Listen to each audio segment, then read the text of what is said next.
6:34. This is Breakfast on GB News. OK, let's take a look at today's newspapers, shall we? And the Observer leads with Sunak and Starmer are warned.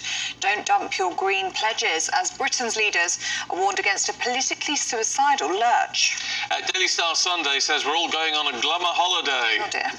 Well, that's because, if you go abroad, well, it's horrific with the heat, and if you stay here, the storm's on the way.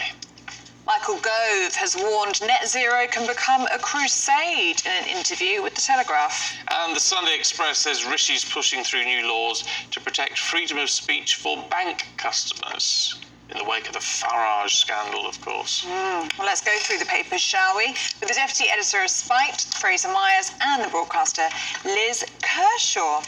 Fraser, let's start with you, shall we? And the Observer. And we're looking at wanting to lock the Tories out of power. They say to vote tactically. Yeah, so the Lib Dem leader, Ed Davey, is calling on everyone to vote tactically. We saw a lot of tactical voting in the recent by-elections. Basically, Labour voters lending their vote to the Lib Dems and vice versa in particular. But you can do it in by-elections. It's easy to coordinate it across the country. In a general election, is a different kettle of fish. It is definitely, because you can parties will put resources into one seat and ignore others. Whereas if you're fighting a national campaign, that's very different. But I think it's interesting how how much tactical voting has risen. It's almost as if it is the Tories versus everyone else, essentially, in these elections. And clearly, people are getting tired of this government. They're 20 points behind in the polls or what have you. People are fed up with the cost of living crisis. But it's not as if they're hugely enthused by Keir Starmer. Otherwise, they wouldn't be so willing to give all their votes to Ed Davey, for instance. See, what strikes me about this, and call it the cynic in me, it's one thing, he's pitching that as saying, well, you do this to get rid of the Tories. But actually what he's thinking is he gets more votes for the Lib Dems as a result of this, at which point you're talking coalition and with them holding the keys of power. You're a cynical old... It's true, though, I'm calling you a cynical... No, it's true. Anyway, it's the Lib Dems the Liberals, going back to the days of Jeremy Thorpe, anybody remember him? But the Liberals have always had a real stronghold in the southwest. And temporarily, a couple of their people were unseated in 2019. But it's a Lib Dem area, Yeah. And I think that there are some people, hopefully my friend Tessa Munt, prospective candidate again for Wells, she was the MP, will get back in. But it's not a barometer for the nation as a whole at all. No, it's not. Liz, let's stick with you, shall we, in the Telegraph and the cancel culture charter.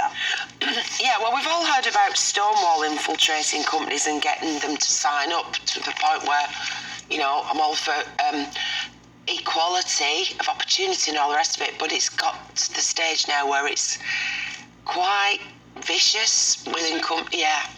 Anyway, 5 of Britain's biggest advertising companies are a member of the Conscious Advertising Network, and it's staffed by activists from the Stop Funding Hate campaign and has led boycotts against The Sun, the Daily Mail, the Daily Express and GBNEWS. And it tells brands how to improve the performance on sustainability, hate speech, misinformation, diversity and informed consent and children's well-being. It says avoid advertising with media outlets that fuel hatred on the grounds of race, religion, nationality, migration status, sexual orientation, gender identity, disability or any other group characteristics. So basically they're behind a lot of advertisers now, blacklisting certain publications and the media buyers not buying advertising with certain platforms. Yes, well, look, I would agree with that. I would agree with saying don't fund things that are advertised with companies that are funding, that are funding or promoting this level of hatred. Yeah, so do you think GB News is? No, it's not. It's just providing hatred. No, it's just but it's just an impression that people have. Well, the impression is wrong. The impression is wrong, but this organisation is, really putting that to advertising agencies. Don't invest with this newspaper. Don't invest with airtime on GB News because they promote hatred. And it's wrong. It's wrong. It is wrong.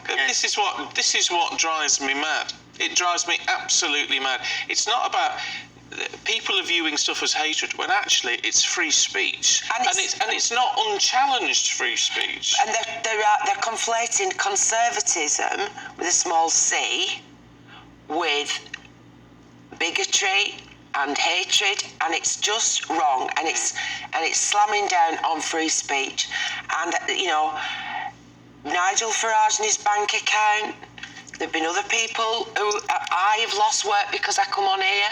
I've actually been told by an agency, we don't want you comparing our festivals this summer because you're on GB News. What the hell has that got to do with my love of music or my knowledge of it or my rapport of 35 years of doing radio music shows with the audience? But this agency, and it's wrong. And this organisation is, It's very sinister because it's effectively using the power of money, really, the power of capitalism to silence certain opinions, anyone who deviates from the kind of orthodoxies, rather than allowing different views to flourish. It's good that in this country we have a variety of newspapers that take different editorial lines. It's good that we have GB News that gives a different perspective to the BBC. That's a very healthy thing in a democracy. And if you don't like it, you switch off. But and what's going on is it's kind of like a small clique of people in the advertising industry, in this case, often dictating the terms to everyone else. They've managed to persuade brands that if they advertise with somewhere like GB News, then that's going to hurt their credibility, which is nonsense. It is nonsense when you look at our viewing figures. Exactly. There are loads of people who who want to watch this and would become loyal customers, I'm sure. And you see this where there was a sister campaign called Stop Funding Heat, and this is they are directly. They're related they're very directly to this linked. group. Yeah. And there was they put out a tweet a couple of years ago saying, why is Pizza Hut advertising with the Sun, because the Sun denies climate change. I mean, it doesn't deny climate change, but anyway. And about 30 people liked the tweet, and then that was enough to panic the executives to pull out their money. Yeah. I mean, they're responding to a tiny number of hyper-offended people, and there are huge consequences for free speech as a result. Ridiculous. People need to be properly educated. They should do that by watching us for a kick-off. And can I just say on adverts, I had somebody at my house this week who was absolutely enraged and upset by an advert that came on. And the thing is that there are people who are in advertising agencies whose view of the world is because they might work in London and live in Brick Lane, and they're hipsters, and they go to work and they see a certain vista. But if you live in Norfolk or Cornwall or